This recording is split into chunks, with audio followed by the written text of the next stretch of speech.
Alright mga kalaboy, isang mapagpalang hapon. May rides naman po kami ngayon ni More TV.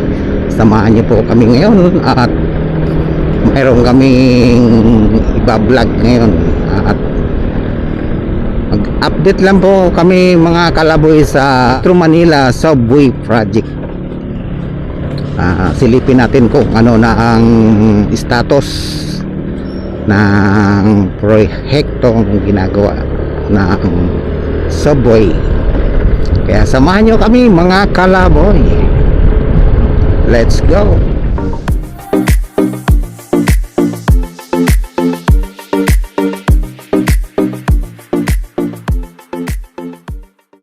Kasama ko pa rin nga si More TV. At yun, pupuntahan natin ngayon mga kalaboy, subway. Metro Manila Subway Project.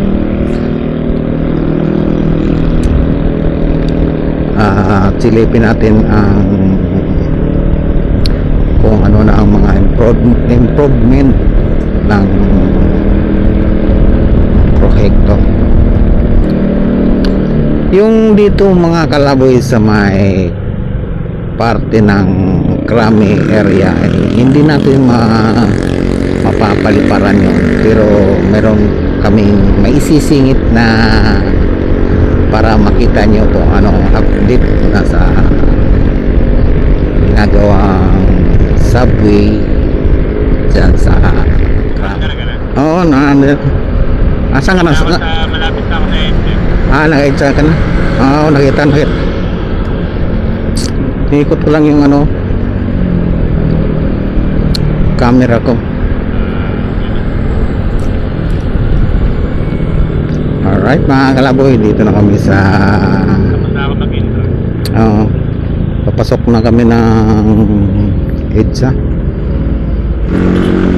Saan ba banda yung yan dyan?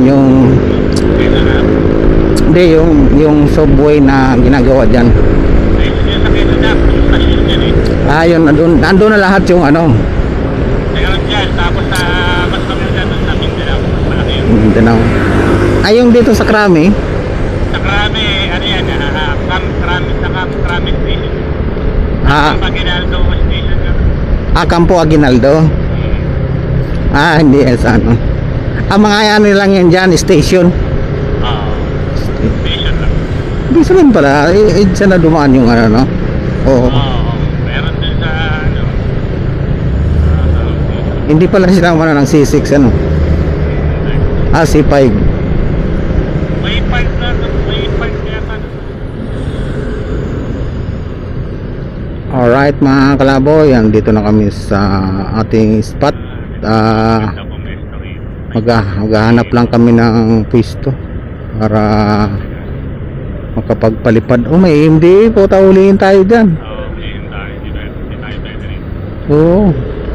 Diba nag-ano siya, Mapalakpak na kabila tayo. Gano'n na siya, Kabila tayo.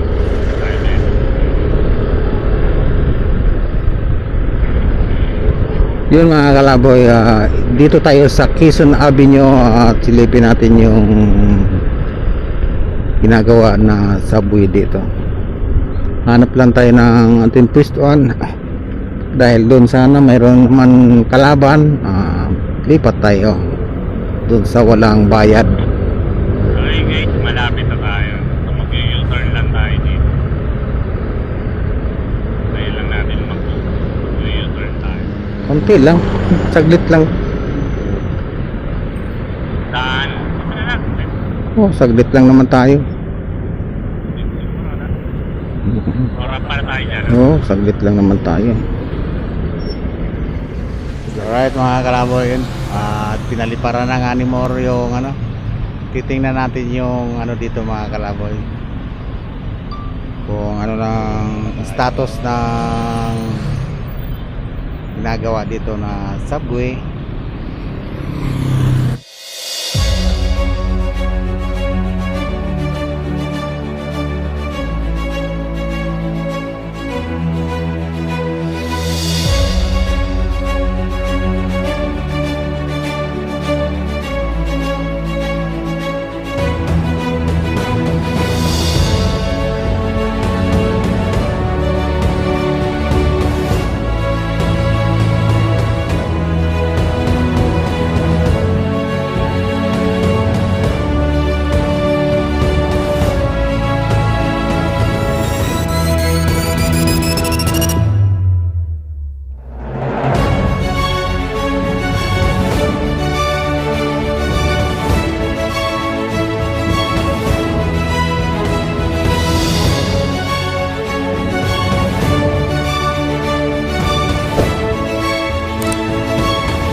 Alright mga kalaboy, yun tapos na kunan ni Mor ng drone. Ngayon lipat tayo sa Mindanao Avenue. Alright, let's go.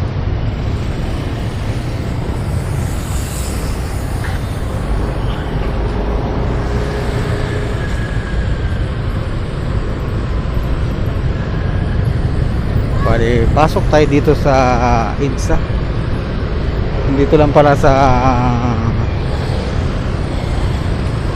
along corner ng EDSA or Quezon Avenue.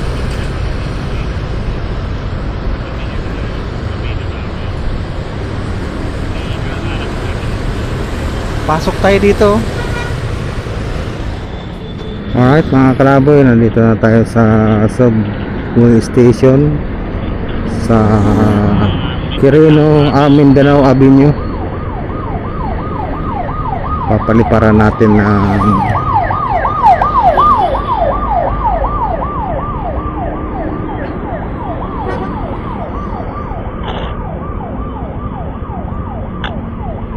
yun, magpapalipad tayo ng drone dito.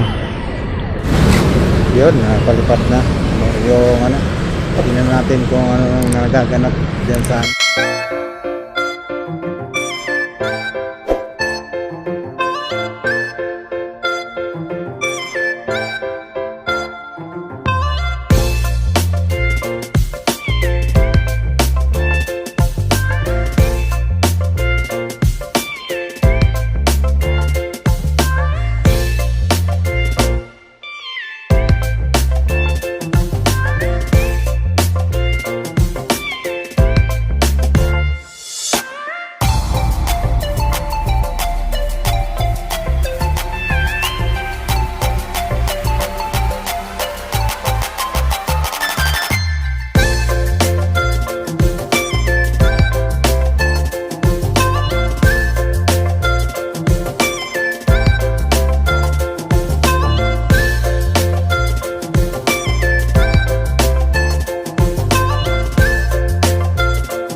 Yun mga kalaboy, tapos na po kami dito sa Mindanao Avenue. Tingnan po at hindi kami makapasok dahil hindi tayo authorized makapasok doon sa area ng subway. Ngayon mayroon kaming ipapasok na video, kuha ng channel 7. Ayun, at yun ang may papakita namin sa inyo. Alright mga kalaboy, dahil po hindi tayo makapasok sa loob ng ginagawa ng subway station dahil hindi po tayo authorized. Ngayon yung pong Jamie, dahil sila po ang authorized na makapasok sa loob, yung pong video nila ay isisingit po natin. Panoorin natin. Update. To see is to believe, ika nga. At nandito tayo ngayon sa Valenzuela Depot.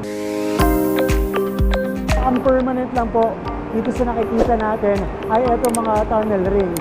The rest ay for construction lang, including our ventilation, our railings right here.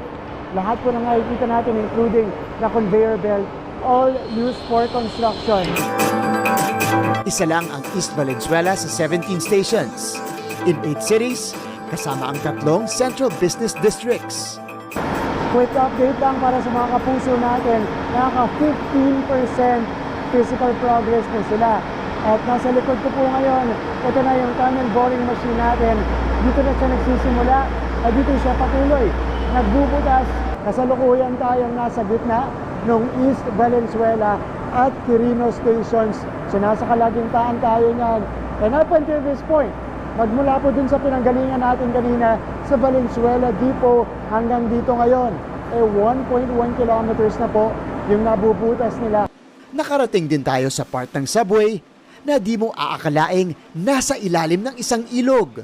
Itong kasalukuyang kinatatayuan natin ngayon na tunnel, patawid ito, patagos ito ng Mindanao Avenue. Safe ba ang pagko-construct ng struktura na ganito sa ilalim ng river? Actually, yung in-between ng mga segment natin, meron niyang rubber gasket, which is a watertight, tapos oxygen level na maintain natin dito. Meron tayong mga ginagamit na detection para sa, for example, nagkaroon ng earthquake. Meron din siyang control measures for flood. Mahalaga yan dahil nasa 30 meters ang average na lalim ng subway. Singtaas ng typical 9-story building. Nasilip din natin ang mismong loob ng tunnel boring machine o yung makinang naghuhukay at naglalagay ng segment rings na bubuo sa tunnel.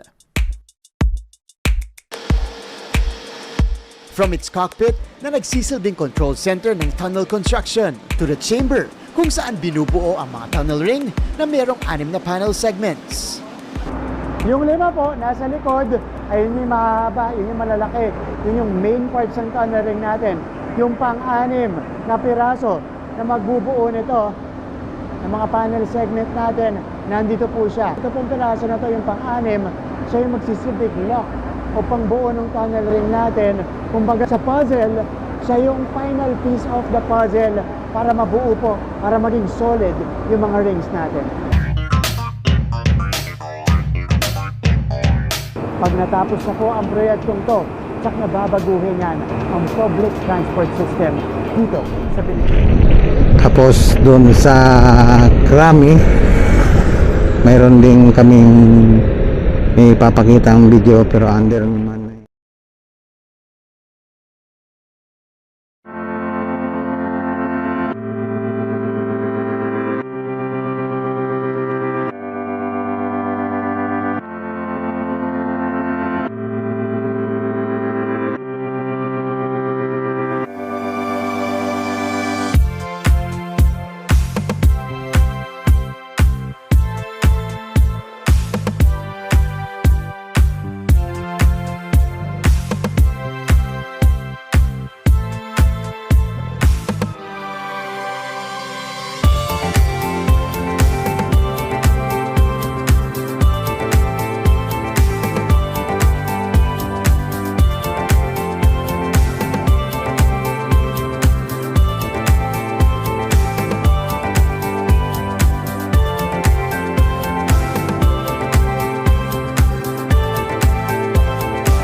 Yun mga kalaboy, yan po yung update dito sa mga ginagawang subway station dito sa Quezon Ave, tapos dito sa Mindanao Avenue, tapos dito sa Aguinaldo.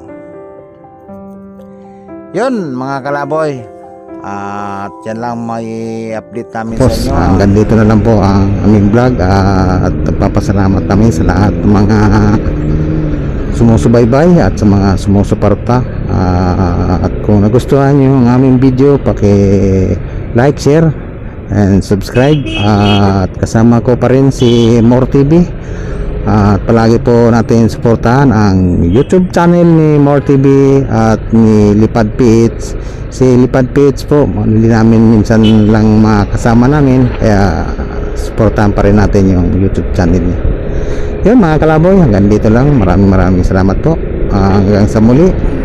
Bye bye. Ito, parang pang radio station yung parang si Dr. Love. Alam niya si Dr.